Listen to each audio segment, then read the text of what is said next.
Hello guys, நான் ஒரு vs பேசுகிறேன். இன்னைக்கு நம்ம பார்க்க போகிற சீரிஸோட நேம் வந்து daily life of the immortal கிங்னு சொல்லக்கூடிய சீரிஸோடைய சீசன் 5 எபிசோட் 12 தான் நீங்கள் நம்ம பார்க்க போகிறோம். அதனால நீங்கள் நம்ம சேனலுக்கு புதுசாக இருந்தீங்கன்னா உங்களால் முடிஞ்ச சப்போர்ட்னா நம்ம சேனலுக்கு சப்ஸ்கிரைப் பண்ணி சப்போர்ட் பண்ணுங்க. அது மட்டும் இல்லாமல் அது கூட இருக்க பெல்லைக்கான ஆல் வச்சுக்கோங்க. அப்போ தான் நான் போகிற திடீர்னு நோட்டிஃபிகேஷன் ஆகும். இதுக்கு முன்னாடி போட்ட 11 எபிசோட் பார்க்காதவங்க போய் பார்த்துருவாங்க. அப்போ தான் அந்த கதை புரியும். இதுதான் இந்த சீரிஸோடைய சீசனுடைய ஃபைனல் எபிசோட். அதனால அடுத்த சீசனுக்கான அப்டேட் வந்து இன்னும் எதுவும் வரல. ஆனால் கதையுடைய தொடர்ச்சி பார்க்கும்போது கண்டிப்பாக எடுப்பானுங்க. அடுத்த சீசன் வந்துச்சுன்னா கண்டிப்பாக நான் போடுறேன் நம்மளுடைய சேனலில். அதையும் மிஸ் பண்ணாமல் பார்த்துருங்க. சரிங்க, நம்ம கதை போகலாமா?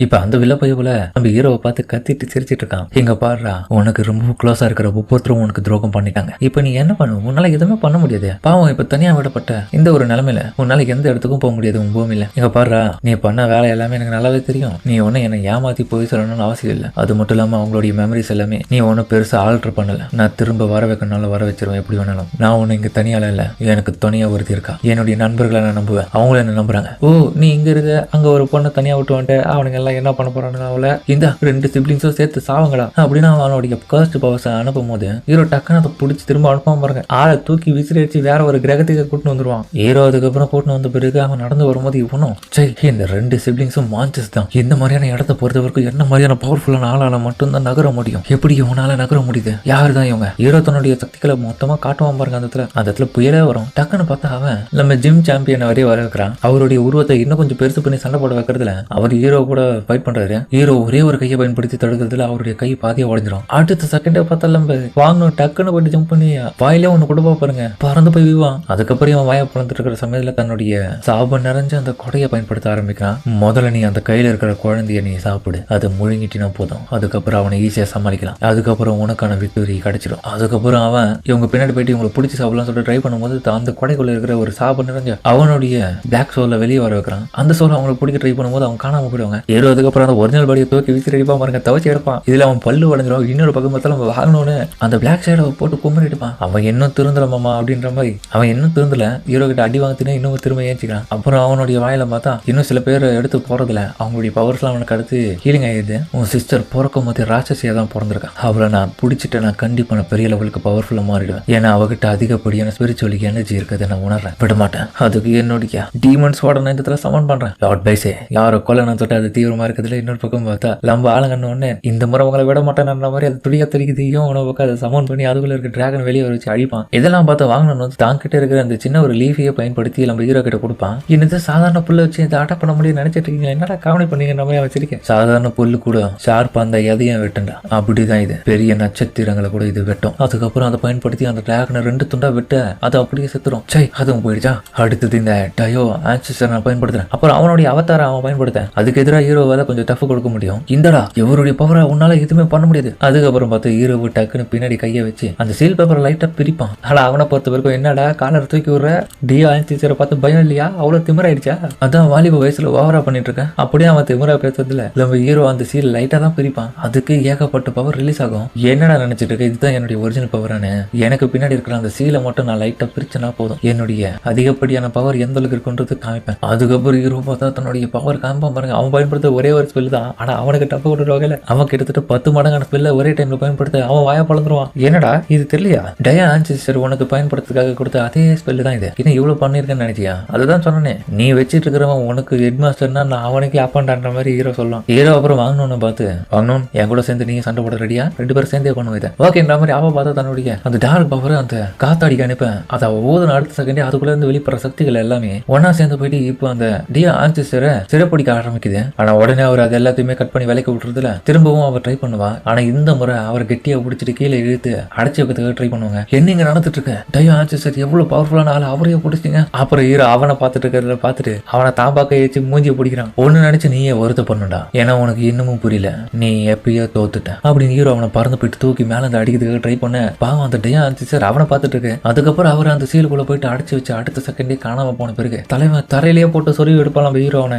ஏன் என்னால ஜெயிக்க முடியாம போயிடுச்சு, வந்துச்சு. அவர் ரொம்ப பவர்ஃபுல்லான ஆளு, அவரையே நீங்க தோக்கடிச்சு என்னுடைய அல்டிமேட் பவர் எல்லாமே லிமிட்டுக்கு வந்துச்சுன்னு நினைக்கிறேன். நான் இதை உங்ககிட்ட இருந்து எதிர்பார்க்கலாம். இருபதுக்கு அப்புறம் தன்னுடைய சீலை வந்து திரும்ப ஒட்ட வச்சிருவான். எங்க பாரு திரும்பவும் பூமியில அந்த ஃபர்ஸ்ட் பிரிசன் இருக்கிற இடத்துக்கு நீ வரணும் கண்டிப்பா. இல்ல நான் போக விரும்பல. இப்படி சுதந்திரமா இருக்கிறது எனக்கு பிடிச்சிருக்கு. அந்த ஃபர்ஸ்ட் பிரிசன்ல நான் கிட்டத்தட்ட 1000 வருஷத்துக்கு மேலேயாச்சும் அடப்பட்டிருப்பேன். இந்த இடத்துல இருந்து நீ தான் என்ன காப்பாத்த போற அப்படின்னு சொல்லுவான் பாருங்க. டக்குன்னு சொல்லிட்டே இருக்கும்போது தன்னுடைய அந்த சாப நிறைஞ்ச கொடையை பயன்படுத்தி வானன் மேல அனுப்பி அவளை அதுல சிறை பிடிச்சிருவான். ஹீரோ காப்பாத்தலாம் ட்ரை பண்ணும்போது அவனால எதுவுமே பண்ண முடியாது. அவன் அதுக்கப்புறம் அந்த கொடை எடுத்து அதுக்குள்ள இருக்கிற நம்ம சீல் பண்ண வாங்கணும்னு எடுத்து முழுகிடுவான். ஹீரோ டப்புன்னு வாயிலே மதிப்பா பாருங்க. கோவத்துல வந்து அடிப்பான், செம்ம அடி கொடுக்கலான்னு வருவான். நிறுத்த, என்ன நீ இந்த இடத்துல பயங்கரமா அடிச்சுனா உன்னுடைய உள்ளுக்குள்ள இருக்கிற சிஸ்டருக்கும் வலிக்கும். என்ன நீ வெளியில கொண்டுட்டினா உன் சிஸ்டரும் செத்துருவா. அவ உள்ளுக்குள்ள இருக்கான்றது மறந்துட்டியா? அதுக்கப்புறம் நம்ம சிஸ்டர் பார்த்தா உள்ளுக்குள்ள அதாவது அவனுடைய மெமரிஸ் இருக்கிற இடத்துக்கு வந்துட்டான். அந்த இடத்துல அவனுடைய சின்ன வயசு பிளாஷ்பேக்கா அவ கண் கூட பாக்குறான். அப்ப இந்த பாய்ஸ் வில்ல பையபுல வந்து சின்ன வயசா இருக்கும் போது அவரை ஒருத்தர் காப்பாத்தி கூட்டு போயிட்டு இருக்காரு. என் உயிரை கொடுத்தாச்சு உங்களை காப்பாத்தணும் அவர் போயிட்டு இருக்கிறதுல அவரை யாரோ பின்னாடி அட்டாக் பண்ணிட்டு இருக்காங்க. வாங்கணும்னு இதை பார்த்துட்டு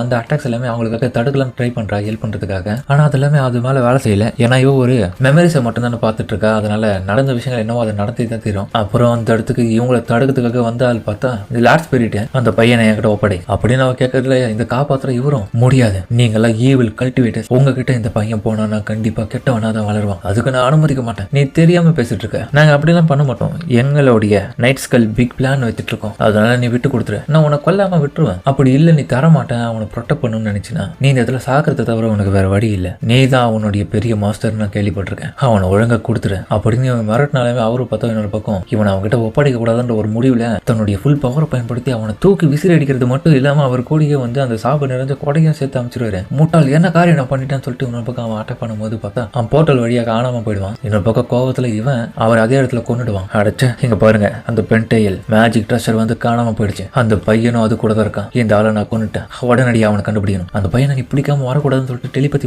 மூலியமா ஒருத்தர் வந்து அவங்ககிட்ட கட்டிட்டு இருக்கிறதுல சரி ஓகே நான் வர வைங்கன்ற மாதிரி சொல்லிடுவான். அதுக்கப்புறம் இப்ப நம்ம குட்டி லார்ட் பாய்ஸே வந்து பாவம் தனியா இருக்கான். இப்போ அந்த ஒரு சமயத்துல அவனை அட்டாக் பண்ண ஒரு மிருகமும் வரும். அந்த உல்ஃபு கிட்ட இருந்து தப்பிக்கிறதுக்காக அவன் ட்ரை பண்ணும்போது அது பயங்கரமா இவன் அட்டாக் பண்ண ட்ரை பண்ணுது. இவன் ஒரு கட்டத்துல தடுக்க முடியாம திணறிட்டு இருக்க. அதே சமயத்துல பார்த்தா தெரியாதனமா அந்த கொடையை பயன்படுத்தி அதுக்கு முன்னாடி நீட்டி அதை குத்தி கொலை பண்றான். எதர்ச்சியா நடந்த அந்த ஒரு விஷயம் அதுக்கப்புறம் அதை சீலுக்கு உட்படுத்தி அதுக்குள்ள இருக்கிற அந்த சாபம் நிறைஞ்ச சக்திகளை வெளியே கொண்டு வந்துருச்சு. அவன் உடனே அதை எடுத்து பார்க்கும்போது அதுக்குள்ள இருக்கிற அந்த சாபமும் முழுமையாவே இப்போ அவனை கண்ட்ரோல் எடுக்க ஆரம்பிக்குது. உன்னுடைய சக்திகள் அதிகரிக்கணுமா, நான் உனக்கு உதவி பண்றேன், நான் உனக்குள்ள வரேன், அப்பதான் அது எல்லாமே வேலை செய்யும் அப்படின்னு சொல்லிட்டு ஃபுல் கண்ட்ரோல் எடுத்திருப்பான். இல்லைன்னா இவனுமே நல்லவன் தான் போல. அப்புறமா அந்த உல்ஃப் இருக்கிற அந்த சீல் நிறைஞ்ச அந்த ஒரு பொம்மையும் சேர்த்து அவன் சாப்பிடுறதுல அவனுக்கு அந்த உல்ஃபோடைய பவர் வந்துடும். அதுக்கப்புறம் இவன் யார் யார சீல் பண்றானோ அவங்கள சாப்பிடுறானோ அவங்களுடைய பவர்ஸ் எல்லாமே அப்படியே அவனுக்கு வந்துருது. அதன் அடிப்படையில் கடைசியா பார்த்தா நம்ம நைட் ஸ்கல் இருக்கிற இடத்துக்கு வந்துட்டு அவனையும் போட்டு தள்ளிடுவான். நான் டாப் கல்டிவேட்டர் ஆகிறதுக்காக எவ்வளவு முயற்சி பண்ணிருக்கேன். என்ன கொலை பண்ணவனையும் நான் கொண்டுட்டேன். இப்போ உன்னால என்ன பண்ண முடியும்? நான் பண்ணதுல எதனா தப்பு இருக்குன்னு நினைக்கிறியா?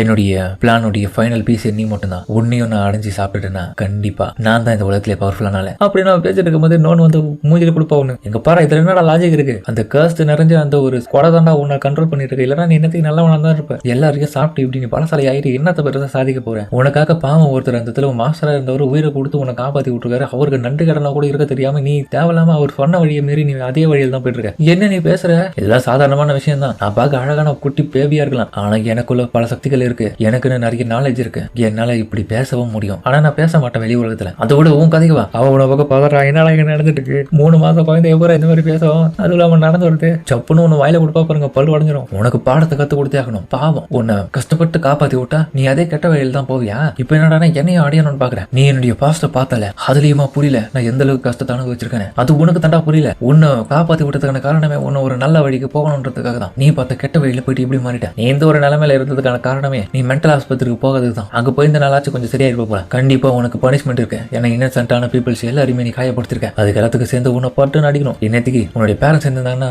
சரியான டிசிப்ளின்ல கத்து கொடுத்துருப்பாங்களே. அந்த மாதிரி இப்ப யாருமே உனக்கு சொல்லிக் கொடுக்க இல்லாதனால தான் நீ இவ்வளவு ஆடிட்டு இருக்க. நான் ஓட்டுக்கு கத்து கொடுக்குறேன். நான் தாண்டா இப்ப உனக்கு பெரிய அக்கா மாதிரி அப்படின்ற மாதிரி அவ போட்டு அடிக்கிறது ரெடியா இருக்கா. இவன் வெளியில பார்த்தா கேர்ஃபுல்லா இருறா இல்லைன்னா உன் தங்கச்சி செத்துருவா அப்படின்ற மாதிரி புலம்பிட்டு இருக்கேன். அவன் பேசிட்டு இருக்க சமயத்துல பார்த்தா வயதுல அடிக்கிறதுல வாயில இருந்து ரத்தமா கக்குறான். ஹீரோவும் என்னடா இங்க நடந்துட்டு இருக்குன்னு பாக்க என்னடா இங்க நடந்துட்டு இருக்கு? உள்ளுக்குள்ள இருந்து என்ன போட்டு அடிச்சிட்டு இருக்காளா? அவன் உள்ளுக்குள்ளேயே பார்த்தா போட்டு அடிக்கிறதுல 6லயே போட்டு அடிக்கிறான். ஹீரோவோ நம்ம வாங்கணும்னு பண்ற வேலை தானே இது. ஆனா உள்ளுக்குள்ள சமத்தியா போட்டு பெடல் எடுக்கிறாங்க. அவனை இதுல அவன் வயிற்றுல அடிக்கிறதுல பார்த்தா அவன் இது வரைக்கும் முழுக்கின ஒவ்வொரு ஆளுமே வெளியே வர ஆரம்பிக்கிறாங்க. ஹீரோவும் புரிஞ்சுக்கிறான். ஆஹா எல்லாரையும் காப்பாத்துதான் வழி போல. அப்ப என் தங்கச்சி வேலை வைக்கிறதுக்கு இப்படி பண்ணுவான்னு தொட்டா ஹீரோவை பார்த்தா வெளியில இருந்து வயிற்றுல போட்டு குத்துவான். அதுல அவன் பார்த்தா நிறைய பேர் வெளியே காக்க உள்ளுக்குள்ள இருந்து பார்த்தா நம்ம வாங்கணும்னு பக்கம் வயிற்றுல குத்துவான். 2 பேரும் மாறி மாறி இந்த மாதிரி குத்ததுல கத்துறதுல அவங்க கக்கறதுல ஏகப்பட்ட பேர் அவங்க இது வரைக்கும் முழுகனவங்க வெளியே வருவாங்க. ஃபைனலா ஒரு அடி கொடுப்பாங்க. அந்த டைம்ல தான் நம்ம வாங்கணும்னு வந்துருவாங்க. அவன் இன்னமும் திருந்தலன்ற மாதிரி அதுக்கப்புறம் பார்த்தா அந்த கொடையை திரும்ப எடுத்து ட்ரை பண்ணுவான். அப்பதான் சரியா நம்ம ஹீரோவும் அந்த கொடையை வாங்கி உடைச்சிருவான். அதுக்குள்ள இருந்து ஹீரோ எடுத்த உடனே அவன மாதிரியே ஒரு கர்ஸ் ஸ்பிரிட் வந்து இங்க பாரு என்ன நீ எடுத்துக்கிட்டா உனக்கு அதிகப்படியான பவர் கொடுப்பேன், தயவு செஞ்சு இப்படி மட்டும் பண்ணிடாத அப்படின்னு உடனே உடைச்ச உடனே அது வாய பழந்து பார்க்கும் என்ன இவன் உடைச்சிட்டானு. அதோட அந்த இடத்துல அது அழிந்து போகிறதுல இவன் உன பக்கம் ஃபீல் பண்ணிட்டு இருக்கான். அவ்வளவுதான் எல்லா பவரும் போயிடுச்சுன்னு. அதுக்கப்புறம் பார்த்தா அந்த எவன்லி ஸ்பிரிட்ஸ் எல்லாமே இப்ப ஹீரோவை பார்த்து வந்துட்டீங்களா எப்ப வந்தீங்க எங்க பாருங்க திரும்பவும் இந்த உலகத்தை பழைய மாதிரி மாத்துங்க, எல்லா மக்களுடைய மெமரிஸ் அவங்களுக்கு வரட்டும் அஃப்கோர்ஸ் பண்ணிடுவோன்ற மாதிரி சொல்லவும் ஹீரோ அதுக்கப்புறம் அந்த இடத்த விட்டு போர்ட்டல கிரியேட் பண்ணி கிளம்ப ஆரம்பிப்பான். எங்க போறீங்கன்னு சொல்லிட்டு இவன் உன்னொரு பக்கம் கேட்கறதுல